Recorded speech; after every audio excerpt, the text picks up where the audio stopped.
मेरे कहने का इंतजार था क्या? हुजूर रहम करो, गरीब की रोजी रोटी है, सुबह से कुछ नहीं कमाया।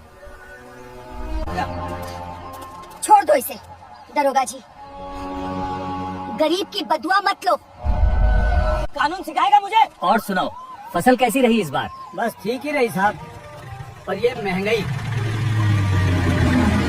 ओए चौरसिया, इतनी भीड़ क्यों लगा रखी है? साहब का दौरा आने वाला है। साहब बस गांव वाले सामान लेने आए हैं, अभी हट जाएंगे। अभी हटेंगे? मेरे कहने का इंतजार था क्या? हुजूर रहम करो, गरीब की रोजी रोटी है, सुबह से कुछ नहीं कमाया। छोड़ दो इसे दरोगा जी, गरीब की बदुआ मत लो। कानून सिखाएगा मुझे? अमित, इसे उठाओ, गाड़ी में डालो। छोड़ दो इसे दरोगा जी, गरीब की बदुआ मत लो, वर्दी का रंग जल्दी फीका पड़ जाएगा। कौन है ये? किसकी हिम्मत हुई शेर के मुंह में हाथ डालने की? शेर? शेर भूखे का शिकार नहीं करता दरोगा जी, आप तो गीदड़ की तरह निहत्तों पे झपट रहे हैं ये गरीब, बस यही कसूर है। देखो, ये मेरा इलाका है, तू अपने घर जा और माला जप, वरना ये माला पुलिस डायरी में सबूत बन जाएगी। कानून का डर उसे दिखाना जो डरता हो। ये वर्दी रक्षा के लिए है, भक्षण के लिए नहीं। आज अगर ठेला नहीं उठा तो ये अमित, इसे आज छोड़ दो, लेकिन इस औरत का चेहरा याद रखना। इसके घर की ईंट से ईंट न बर्बाद हुई तो मेरा नाम भी विक्रम सिंह नहीं। दरोगा साहब, पार्वती को छोड़ दिया, ये गलती हो सकती है। मैं इसे तोड़ने आया हूँ मुखिया जी, बस बहाना चाहिए। मैं उसे छोड़ने नहीं, तोड़ने आया हूँ मुखिया जी, बस एक बहाना चाहिए। उसका बेटा है ना, क्या नाम है उसका? दरोगा साहब, पार्वती को छोड़ना आपकी गलती है, वो पूरे गांव की जान है। अगर खड़ी हो गई तो बच्चा बच्चा आपके खिलाफ हो जाएगा। राजू शहर में पढ़ता है, कल ही घर आया है, बड़ा सीधा लड़का है। सीधा है तभी तो मुड़ेगा, कल सुबह उस पर चोरी का इल्जाम लगेगा, फिर देखते हैं वो पार्वती मेरे पैरों में गिरती है या नहीं। माँ, आप दरोगा से क्यों उलझ गई? लोग कह रहे हैं वो बहुत खतरनाक है। बेटा, जब कोई चुप रहता है तो जुल्म बढ़ता रहता है, मैं देख लूंगी, तू फिक्र मत कर। माँ, तुम क्यों दरोगा से उलझ गई? लोग कह रहे हैं वो बहुत खतरनाक आदमी है। बेटा, जब कोई चुप रहता है तो जुल्म बढ़ता रहता है, मैं देख लूंगी, तू फिक्र मत कर। बेटा, जब कोई चुप रहता है जुल्म बढ़ता है। सच की लाठी में आवाज नहीं होती, पर चोट गहरी होती है, तू फिक्र मत कर। फिर भी माँ, मुझे डर लग रहा है, पुलिस कुछ भी कर सकती है। डर मत बेटा, तू कल अपनी पढ़ाई के लिए जाएगा, यहाँ जो होगा मैं देख लूंगी। तू डर मत, कल पढ़ाई के लिए शहर जा रहा है ना, बस चुपचाप चला जा, यहाँ जो होगा मैं देख लूंगी। Where is the evidence, Parvati? We know you have it. Step aside. हटो सामने से, तलाशी लेनी है।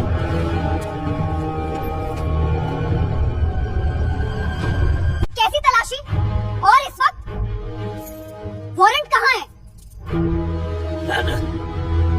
मेरा चेहरा ही वारंट है, हटाओ इसे।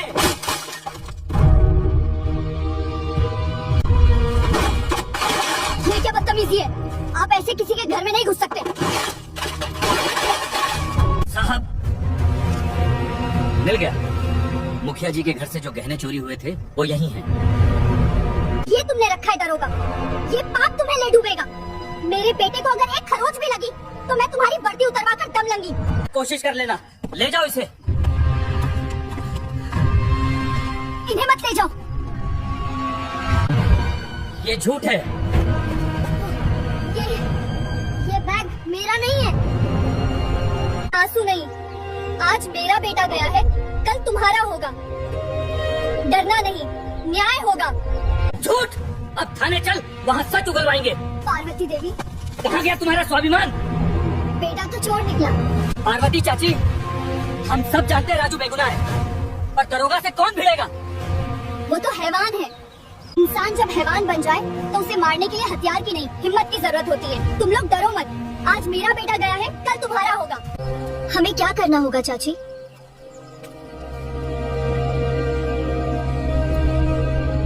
एकजुट होना होगा। दरोगा ने सोचा है कि वो एक माँ को डरा देगा। उसे नहीं पता कि माँ जब काली बनती है तो संहार पक्का होता है। अमित, ये क्या तमाशा है? ये भीड़ यहाँ क्या कर रही है? साले गांव वालों, तुम्हारी हिम्मत कैसे हुई थाना घेरने की? लाठी चार्ज करो इन पर। सिपाही लाठी उठाते हैं पर पार्वती सबसे आगे आकर खड़ी हो जाती है। चलाओ लाठी, देखते हैं कितनी गोलियां हैं तुम्हारी बंदूक में और कितने सीने हैं इस गांव में। आज या तो न्याय होगा या ये थाना राख होगा। हाँ तो लड़के, रात कैसी बीती? सुना है शहर में बहुत पढ़ाई करते हो। साहब, मैंने कुछ नहीं किया। वो बैग वो मेरा नहीं था। आप बेगुनाह को सजा दे रहे हैं। बेगुनाह? तेरा कसूर तेरी माँ पार्वती है। उस आग को ठंडा करने के लिए तुझे यहाँ लाया हूँ। साहब, गजब हो गया। बाहर देखिए, पूरी बस्ती उमड़ आई है और वो पार्वती, वो हटने का नाम ही नहीं ले रही। अरे इतनी जल्दी आ गई? लगता है उसे अपने बेटे से ज्यादा अपनी राजनीति प्यारी है। चलो देखते हैं आज उस गांव की सुंदरी का हौसला कितना बड़ा है। देखो दरोगा जी, हिम्मत की ताकत समझो। आज न्याय होगा या थाना खामोश रहेगा। विक्रम सिंह, अगर मेरे बेटे को अभी नहीं छोड़ा तो ये भीड़ सिर्फ भीड़ नहीं, तुम्हारे जुल्म की गवाह है। धमकी?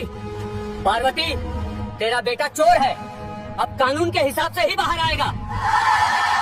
नहीं, राजू बेगुनाह है। दरोगा मुर्दाबाद। वाह पार्वती देवी, सुबह सुबह इतना मजमा, क्या इरादा है? कानून को डराना चाहती हो? दरोगा साहब, बाहर की भीड़ बहुत बढ़ गई है, ये स्थिति संभालना मुश्किल होगा। भाइयों और बहनों, क्या आपने कभी राजू को चोरी करते देखा है? क्या उसने किसी का बुरा किया है? साहब, पार्वती मामूली नहीं है। ऊपर तक बात गई तो आपकी नौकरी और मेरी प्रधानी खतरे में है। डरपोक हो गजानन, आज रात पार्वती को थाने बुलाओ, अकेले में सब समझौता करवा लेंगे। लेकिन साहब, मीडिया और यूट्यूब का जमाना है, कोई वीडियो बना लिया तो? अरे भाई, इंटरनेट बंद करवा देंगे। यहाँ का राजा मैं हूँ। चलो थाने, समय आ गया। डरना नहीं है, आज सच्चाई सामने आएगी। आओ पार्वती, बैठो। चाय पियोगी या सीधे काम की बात करें? काम की बात यह है कि मेरा बेटा छोड़ दो।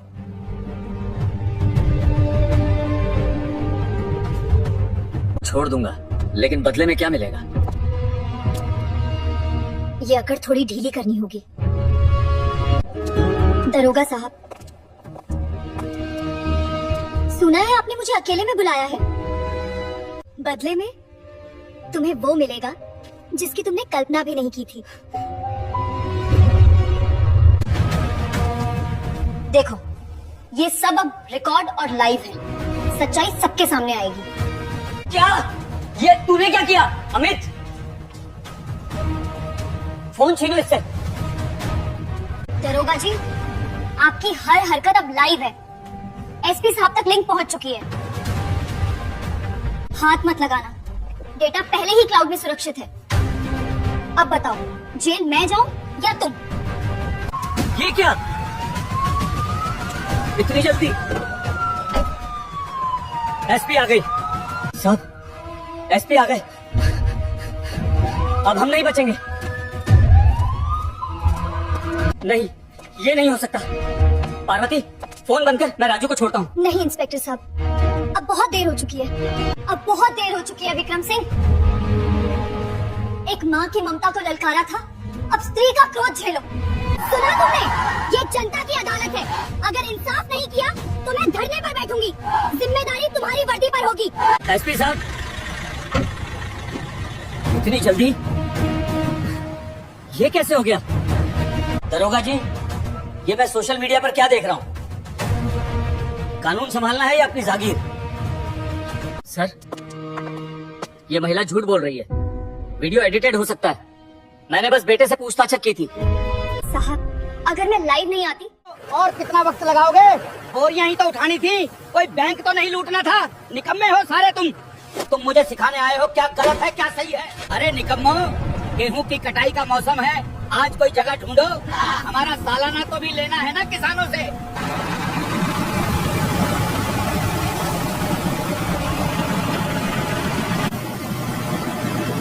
ये लो, शिकार मिल गया। इधर जाएंगे, सारी गेहूं उठाएंगे इनकी। अरे ओ चाचा, बताया भी नहीं और चोरी चोरी दाना निकाले जा रहे हो हमसे छुपकर। साफ पानी नहीं था इस दफा, तनख्वाह भी देनी है खुद। इस साल कुछ नहीं कचरा मुझे गरीब को। अरे बुढ़े तो हम क्या करें, तुम जानो और तुम्हारा मालिक। हमें तो 40 मन गेहूं चाहिए बस।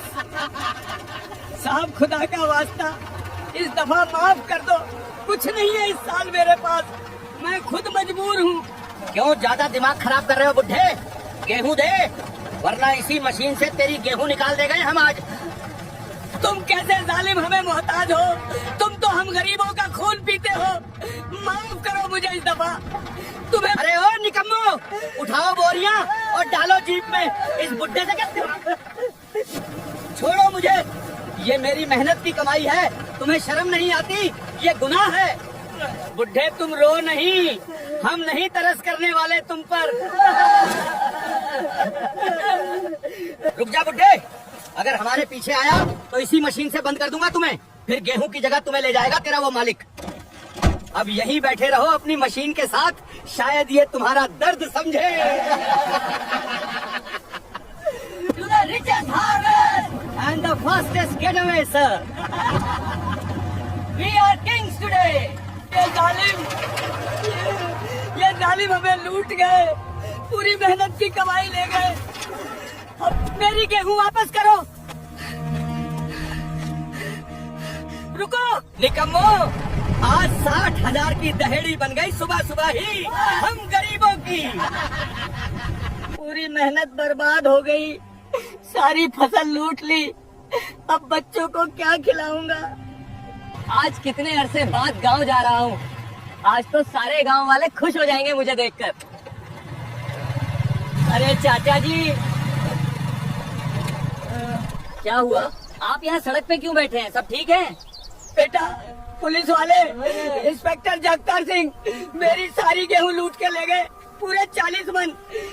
चाचा जी घबराओ मत, आप उठो, मैं आपके साथ चलता हूँ थाने। ये जुल्म नहीं चलेगा, जो आपका हक है वो आपको मिलेगा। चलिए चाचा जी, अब डरने की कोई बात नहीं, सच के साथ हमेशा ताकत होती है। देखते हैं उस इंस्पेक्टर की क्या मजाल है। यही है ना चाचा जी? चलिए अंदर गए। रुको, अंदर जाने से पहले बताओ क्या काम है, किससे मिलना है तुम्हें? इंस्पेक्टर जगतार सिंह से मिलना है। ठीक है, अंदर जाओ। इंस्पेक्टर साहब अपने ऑफिस में बैठे हैं, सीधे जाओ।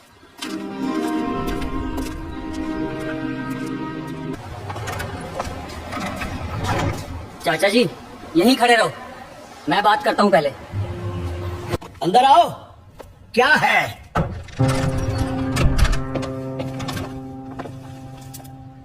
इंस्पेक्टर साहब नमस्कार, मैं नाइक रावी हूँ।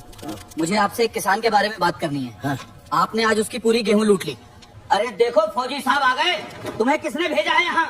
ये हमारा इलाका है, यहाँ की बातें यहीं रहती हैं। तुम्हारा क्या काम किसानों से? इंस्पेक्टर साहब मैं किसी ने नहीं भेजा, वो बुजुर्ग रास्ते में रोते मिले, उन्होंने बताया आपने उनकी 40 मन गेहूं जबरन ले ली। ये गलत है, उन्हें उनकी फसल वापस मिलनी चाहिए। और तुम मुझे सिखाने आए हो क्या गलत है क्या सही है? तुम फौजी हो, बॉर्डर पे जाओ। यहाँ मेरी मर्जी चलती है, तुम्हारी वर्दी यहाँ काम नहीं आएगी। इंस्पेक्टर साहब वर्दी की बात नहीं है, इंसानियत की बात है। वो बेचारा बुजुर्ग किसान है, उसकी मेहनत की कमाई थी वो, आप उसे वापस कर दीजिए। बहुत बोल लिया तुमने, अब मैं तुम्हें सिखाता हूँ यहाँ किसकी चलती है। तुम समझते क्या हो अपने आप को? मैं तुम्हें अंदर बंद कर सकता हूँ। इंस्पेक्टर साहब आप जो चाहे कर लीजिए। बहुत हो गया तुम्हारा, अभी तुम्हें सबक सिखाता हूँ। ओए, बाहर जो भी है अंदर आओ। इस फौजी को पकड़ो, लॉकअप में डाल दो इसे। चलो साथ, इंस्पेक्टर साहब का ऑर्डर है। ठीक है चलता हूँ, मुझे पता था ये होगा।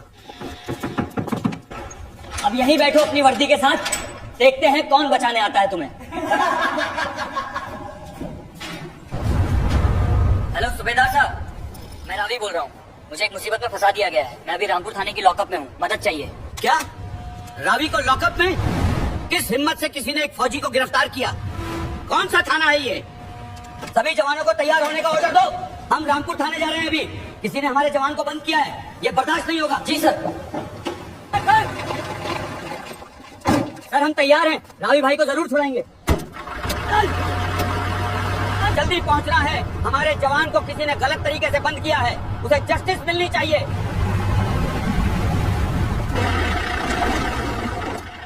कहाँ है तुम्हारा इंस्पेक्टर? हमारे जवान को किसने लॉकअप में डाला? इंस्पेक्टर साहब, इंस्पेक्टर साहब, इंस्पेक्टर साहब बाहर आइए जल्दी, आर्मी आ गई है पूरी फोर्स लेकर, बहुत बड़ा मामला हो गया, वो अपने जवान को छुड़ाने आए हैं। आर्मी? कितने लोग हैं बाहर? क्या कर रहे हैं वो? साहब एक ट्रक भर के जवान है हथियारों के साथ, सूबेदार खड़े हैं बाहर, बुला रहे हैं आपको। सूबेदार साहब क्या बात है, इतनी सारी फोर्स लेकर क्यों आए हैं? इंस्पेक्टर जगतार सिंह, तुमने हमारे जवान नाइक रावी को गिरफ्तार किया है, किस जुर्म में? क्या है उसका कसूर, बताओ मुझे अभी। सूबेदार साहब वो फौजी हमारे काम में दखल दे रहा था, एक किसान की बात कर रहा था, हमारे अथॉरिटी को चैलेंज कर रहा था। अथॉरिटी? किसान की बात करना जुर्म है क्या? एक फौजी ने गलत के खिलाफ आवाज उठाई तो तुमने उसे लॉकअप में डाल दिया, ये तुम्हारी अथॉरिटी है? सूबेदार साहब माफ कर दीजिए, गलती हो गई, मैं अभी उसे छोड़ देता हूँ, प्लीज ये मामला यही खत्म कर दीजिए। माफी से काम नहीं चलेगा इंस्पेक्टर, पहले मेरे जवान को बाहर लाओ अभी, और उस किसान की जो गेहूं तुमने ली है वो भी वापस करनी होगी, फिर हम देखेंगे क्या होगा। जाओ जाओ उस फौजी को लॉकअप से बाहर लाओ जल्दी, और वो सब गेहूं की बोरियां भी निकालो जो स्टोर रूम में रखी हैं। रावी बेटा तुम ठीक हो ना? जी सर बिल्कुल ठीक हूँ। मेरी गेहूं वापस आ गई, खुदा का शुक्र है। बेटा तुमने मेरी इज्जत बचा ली, मेरे बच्चों को भूखा मरने से बचा लिया, खुदा तुम्हें सलामत रखे। सूबेदार साहब माफ कर दो, मेरी नौकरी चली जाएगी, मेरा परिवार भूखा मर जाएगा, प्लीज एक मौका दे दो। तुमने उस किसान की परवाह नहीं की जब उसने वही बात कही थी। इंस्पेक्टर आज तुम्हें सबक मिल गया होगा, किसान गरीब है तो मतलब ये नहीं कि तुम उसे लूट सको और फौजी को बंद करने की। सूबेदार साहब क्या हुआ यहाँ? ये इंस्पेक्टर किसानों से जबरन फसल लूट रहा था, हमारे जवान ने सही बात की तो उसे लॉकअप में डाल दिया, ये करप्शन बर्दाश्त नहीं होगी। शर्म नहीं आती इन लोगों को, गरीब किसान को लूटते हैं। पुलिस में ऐसे लोग नहीं होने चाहिए। मुझे तुरंत इंस्पेक्टर जगतार सिंह की फुल रिपोर्ट चाहिए, उसे सस्पेंड करो अभी के अभी और इंक्वायरी कमेटी बनाओ। इंस्पेक्टर जगतार सिंह आज से तुम सस्पेंड हो, तुम्हारी बेल्ट और कैप सरेंडर करो अभी। बेटा तुमने आज सही काम किया, एक फौजी का फर्ज सिर्फ बॉर्डर पे नहीं हर जगह इंसानियत की रक्षा करना है। जी सर, यही तो मैंने मूसलाधार बारिश ने सड़क को धुंधला कर दिया था। चेक पोस्ट की पीली लाइटें जल बुझ रही थी। इंस्पेक्टर गजेंद्र राठी अपनी जीप में बैठा ताश की गड्डियां भेंट रहा था। राठी के लिए वर्दी कानून की ढाल नहीं बल्कि वसूली का लाइसेंस थी। उसके साथ दो सिपाही तिवारी और शिंदे बैठे थे। साहब आज तो सूखा पड़ा है, कोई बड़ा मुर्गा नहीं फंसा, शिंदे में जम्हाई लेते हुए कहा। फिर राठी ने अपनी मूंछों पर ताव दिया और बोला, सब्र रख, इस हाईवे पर अंधेरा जितना गहरा होता है जेबें उतनी ही गर्म होती हैं। तभी दूर से एक स्कूटी की हेडलाइट दिखी। एक लड़की रिया पूरी तरह भीगी हुई स्कूटी धीमी कर रही थी। उसे देखते ही राठी के चेहरे पर शिकारी वाली चमक आ गई। राठी ने फिर बैरिकेड लगाकर स्कूटी रोकी गई। रिया का चेहरा डर से सफेद था पर उसकी आंखों में आत्मसम्मान था। राठी ने बिना किसी महिला पुलिसकर्मी के रिया का बैग झपट लिया। बैग खुलते ही सोने के गहने, हार, चूड़ियां और झुमके पीली लाइट में चमक उठे। इतने जेवर, जरूर किसी अमीर के घर हाथ साफ करके भाग रही हो। राठी ने ठहाका लगाया। रिया चिल्लाई, नहीं सर, मेरी माँ की तबीयत खराब है और घर में मेरी शादी का रिश्ता आया है। भाई फौज में है, उसकी छुट्टी मंजूर नहीं हुई, इसलिए मैं ये गहने गिरवी रखने शहर जा रही हूँ, प्लीज जाने दीजिए। राठी ने गहनों को हाथ में उछालते हुए कहा, फौजियों की इज्जत सरहद पर होगी लड़की, मेरे इलाके में नहीं। या तो आधा हिस्सा दे और निकल, वरना कल की सुबह जेल की काल कोठरी में होगी। रिया ने रिश्वत देने से साफ मना कर दिया। फिर राठी ने उसे जबरन सिटी थाने ले गया। वहाँ उसने रिया की बूढ़ी माँ को भी बुलाया। भरे थाने में दर्जनों लोगों के सामने राठी ने रिया को चोर और चरित्रहीन कहा। और इतना ही नहीं बल्कि उसने रिया के बाल पकड़कर उसे गंजा करने की धमकी भी दी कि देख बुढ़िया, या तो 5 लाख का इंतजाम कर, वरना तेरी बेटी को ऐसे केस में फंसाऊंगा कि तेरा फौजी बेटा बॉर्डर कर ही शर्म से जहर खा लेगा। इतना कहने के बाद राठी ने सारे गहने अपनी दराज में डाल दिए और उन दोनों को धक्के मारकर बाहर निकाल दिया। बाहर बारिश और तेज हो गई थी, लेकिन रिया के सीने में जल रही आग उस बारिश से भी ज्यादा तेज थी। अगले दिन सुबह जिला मजिस्ट्रेट डीएम अभिनव सिन्हा के दफ्तर का गलियारा फाइलों और फरियादियों से भरा था। अभिनव एक ऐसा अधिकारी था जिसके नाम से जिले के भ्रष्ट ठेकेदारों की नींद उड़ जाती थी। तभी फौजी वर्दी में एक युवक अर्जुन अंदर दाखिल हुआ। उसकी आंखों में खून उतरा हुआ था। और हाथ में अपनी बहन रिया का फटा हुआ दुपट्टा था। अर्जुन ने पूरी आपबीती सुनाई, हाईवे की लूट, थाने का अपमान और माँ के आंसू। अभिनव ने चश्मा उतारकर मेज पर रखा और एक लंबी सांस ली और कहा, अर्जुन, तुम सरहद पर दुश्मन से लड़ते हो, मैं यहाँ घर के गद्दारों से लड़ूंगा। बस एक बात याद रखना, कानून की लड़ाई में भावनाएं कम और सबूत ज्यादा चलते हैं। क्या तुम मेरा साथ दोगे? अर्जुन ने मजबूती से सिर हिलाया। फिर अभिनव ने तुरंत इंस्पेक्टर राठी के खिलाफ विभागीय जांच और सस्पेंशन के आदेश टाइप करने को कह दिया। जैसे ही राठी को सस्पेंशन का नोटिस मिला, पूरे जिले का सियासी पारा चढ़ गया। दोपहर होते होते शहर का सबसे बड़ा रेत माफिया और विधायक का करीबी ब्रिजभूषण अपने लाभ लश्कर के साथ अभिनव के केबिन में घुस आया और बोला, सिन्हा साहब, आप नए हैं इसलिए समझा रहा हूँ। राठी हमारा हाथ है और इस जिले में हाथ काटोगे तो पूरा शरीर अपंग हो जाएगा। ये मिठाई का डिब्बा पकड़िए, इसमें चांदी के सिक्के नहीं बल्कि सुनहरी चेन है। और हाँ, राठी की फाइल बंद कीजिए, वरना आपका बोरिया बिस्तर बंधने में देर नहीं लगेगी। अभिनव ने शांत भाव से डिब्बा वापस धकेला और बोला, ब्रिजभूषण जी, मुझे शुगर है, मीठा कम खाता हूँ, और जहाँ तक ट्रांसफर की बात है तो फौजी सरहद नहीं बदलता और मैं अपना धर्म नहीं बदलूंगा। ब्रिजभूषण गुस्से में पैर पटकता हुआ बाहर निकल गया। रात होते होते अभिनव के घर पर पथराव हुआ और स्थानीय अखबारों में हेडलाइन छपी, डीएम और फौजी के बीच सांठगांठ, पुलिस को बदनाम करने की साजिश। अभिनव को लगा कि उसके पास कम से कम उसके वरिष्ठ अधिकारी कमिश्नर माथुर का साथ था। माथुर अभिनव के गुरु रहे थे। अभिनव उनसे मिलने उनके बंगले पर पहुंचा। वहां जाकर अभिनव ने सच्चाई बताई। सर, राठी ने डकैती की है। उसने एक फौजी की बहन की इज्जत और संपत्ति दोनों पर हमला किया है। मुझे आपका बैकअप चाहिए। माथुर ने खिड़की के बाहर देखते हुए ठंडी आह भरी और कहा, अभिनव, आदर्शवाद की एक उम्र होती है और ब्रिजभूषण ऊपर तक जुड़ा हुआ है। चुनाव आने वाले हैं और राठी फंड इकट्ठा करने का जरिया है। मैंने तुम्हारी जांच रिपोर्ट डस्टबिन में डाल दी है। तुम चुपचाप बैठो, मैं तुम्हारा ट्रांसफर किसी मलाईदार पोस्ट पर करा दूंगा। अभिनव सन्न रह गया। जिसे वो अपना गुरु मानता था, वो भी उस सड़े हुए सिस्टम का हिस्सा निकला। राठी ने पलटवार करते हुए अर्जुन पर ही सरकारी पिस्तौल छीनने और थाने पर हमले का झूठा केस दर्ज कर दिया और उसे गिरफ्तार कर लिया। अभिनव अब बिल्कुल अकेला था। उसके ऊपर सीनियर का दबाव था, सामने माफिया था और पीछे मीडिया का कीचड़। अभिनव सिन्हा को सस्पेंड करने की फाइल कमिश्नर की मेज पर पहुंच चुकी थी, लेकिन अभिनव ने हार नहीं मानी। उसने अपनी मजिस्ट्रेट शक्तियों का आखिरी पत्ता खेला और शहर के मुख्य मैदान में खुली जन सुनवाई, पब्लिक हियरिंग का ऐलान कर दिया। हजारों की भीड़ जमा थी, आम आदमी, पीड़ित किसान और फौजी परिवार। मंच पर अभिनव अकेला बैठा था, जबकि सामने की कतार में राठी, ब्रिजभूषण और कमिश्नर माथुर अपनी सत्ता की अकड़ में बैठे थे। राठी ने हंसते हुए कहा, साहब, तमाशा बंद कीजिए। न गहने मिले न गवाह। अर्जुन जेल में है और रिया की बात पर कोई यकीन नहीं करेगा। अभिनव शांत रहा। उसने एक ऑपरेटर को इशारा किया और मंच पर लगे बड़े पर्दे पर एक वीडियो चलने लगा। ये वीडियो राठी के निजी केबिन का था, जिसे अभिनव ने एक स्पाई कैमरा के जरिए रिकॉर्ड करवाया था। वीडियो में राठी और ब्रिजभूषण साफ तौर पर रिया के गहनों का बंटवारा कर रहे थे और अर्जुन को एनकाउंटर में मारने की योजना बना रहे थे। ये देखते ही भीड़ में उबाल आ गया। राठी के चेहरे से पसीना टपकने लगा। अभिनव खड़ा हुआ और उसकी आवाज पूरे मैदान में गूंजी, कानून अंधा हो सकता है लेकिन मूक बधिर नहीं। राठी, तुमने सोचा था कि सीसीटीवी बंद है, लेकिन तुमने जिस गाड़ी में गहने छिपाए थे उसका जीपीएस रिकॉर्ड और उस रात के डिजिटल फुटप्रिंट मेरे पास है।